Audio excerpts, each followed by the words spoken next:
With some of the external relationships we've created with my organization, they let me know about ICANN, and it was suggested from my boss for me to go, since I already have like an innate passion for internet and those sort of tech stuff. but So I applied for ICANN, and then when I was in ICANN, I had to learn all the multi-stakeholder and acronyms, which was fine because that's what we do as First Nations communities anyway, so it was another commonality. And Jeffrey Blackwell, Yeah, Blackwell was my mentor, and he was phenomenal. He told me everything was there to introduce me to the right people, or if he saw a potential relationship to make those connections with me. And Lillian, my fellow ambassador, she was amazing too. She was very passionate about her community. And also too, my relationship with her kind of opened up my definition of an Indigenous ambassador, because when I think Indigenous, I think of like the four main things. You have your First Nations people in Canada, you have your Native Americans in the US, the Aborigines in Australia, and then the Maori in New Zealand. So when I was talking to her about her community, there was a lot of commonalities, even with like some of the ceremonial garments that we have. So that was really interesting, and I was really thankful for ICANN, Moralo, Native Public Media for just having that opportunity to learn as much as I could in such a short amount of time. Thank you, Shiloh, for that. So I guess what I want to know is, what role has culture played in internet policy development? And has it hindered you? Has it helped you? No, I think it's actually helped me, because our culture, like as a First Nations Blackfoot person, our culture is to be open and transparent and have that inclusivity. So with the internet policy of that open data, open one internet, that sort of follows the same sort of line of like our cultural practices. The only cultural kind of hindrance is just not being able to have connectivity within the communities. So it's kind of hard to be a part of the conversation when you can't even go on the internet. Yeah, it is also, that's always a difficult thing, and so many groups I know wanted to, like connectivity is a major issue for them, and some of them can't even apply for scholarships or get college applications in because of the connectivity, or they go to the local library and the internet is down then. And so they miss the opportunities for scholarships, they miss the opportunities to apply for colleges. And then when they can't get in those, their opportunities for succeeding later on are also compromised. So that's also one of the issues. But I also, maybe Shiloh can also talk about, we had so many people who applied, but were not able to really get their passion across on the applications. Even some who had done it before the first time, the second time it wasn't as clear. And maybe she could talk about other cultural issues of what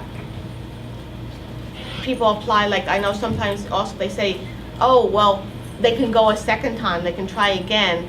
And then I was told that, in some cultures, if you fail the first time, you're not going to go again because you think, oh, they're not interested in me. Mm-hmm. Whereas that's not, it may have had a larger group that were good and that you didn't shine out, but if you find out some information more, you can really put in, and maybe you could highlight some of those issues. I think, just what I know personally, even to like language barriers can be an issue filling out application. and coming up, especially if English is your second language.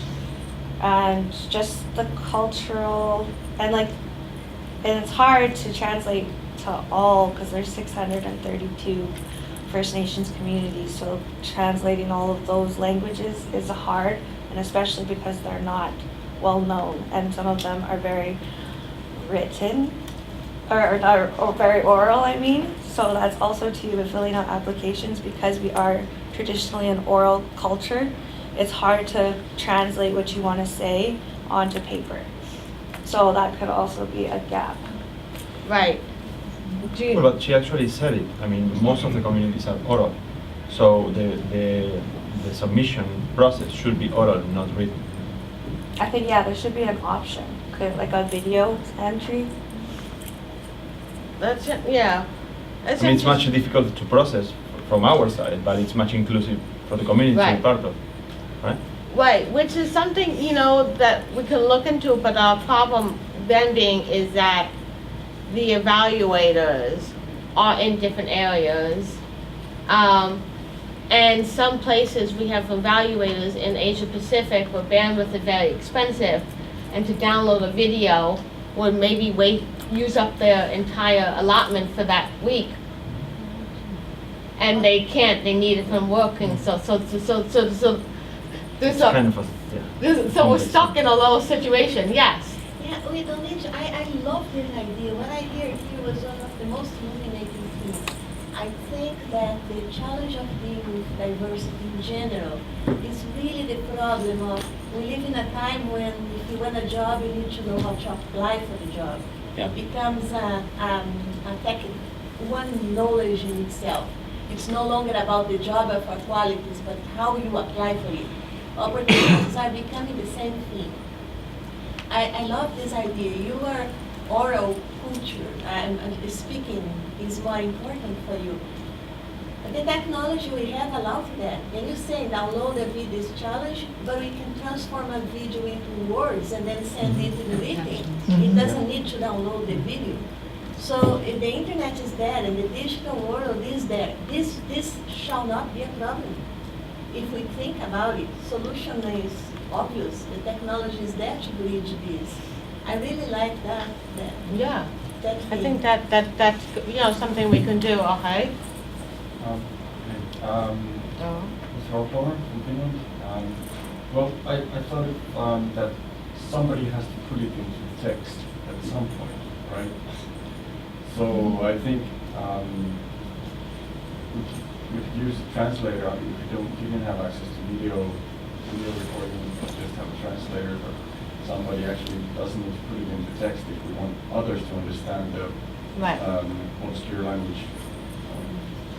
Yeah, well, that's also why we're working in some groups on localization. I know Ruben Hilary was working on trying on that, and Lillian was also working, one of our other ambassadors, in trying to put things in their local language so that they can get more. And this is our hope for the ambassadors, that they will then go and teach their communities.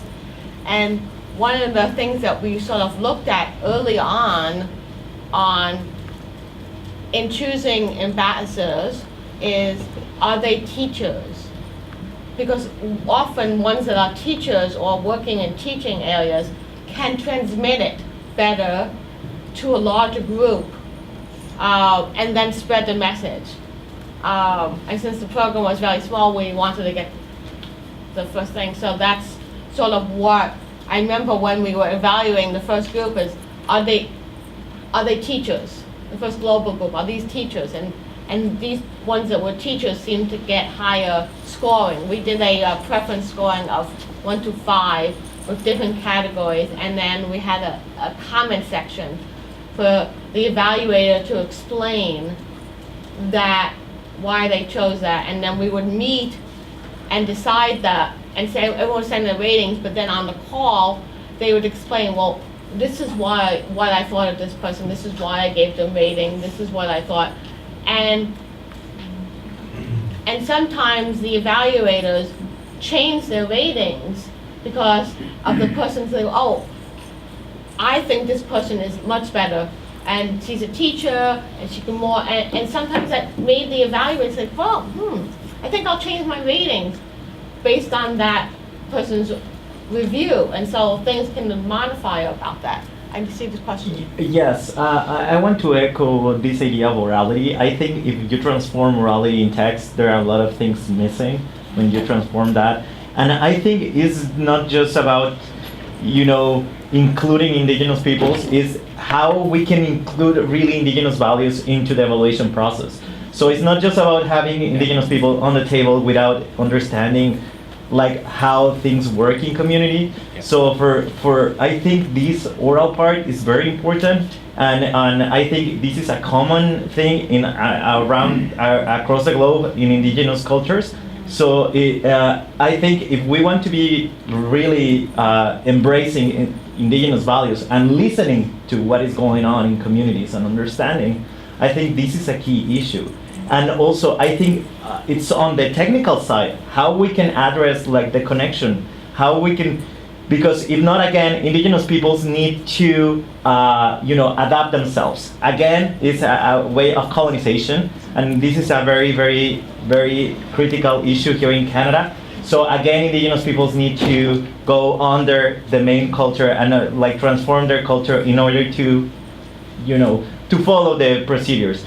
So I think, and my comment is, it's not just about the orality part of the application, it's how really indigenous peers can have decision making on the table. And I think I know that this is a global organization and that is how you can incorporate, but I think that's why, that's the difficulty of diversity, how we can include all these voices in a proper way. So I really echo your idea of oral possibilities in the application.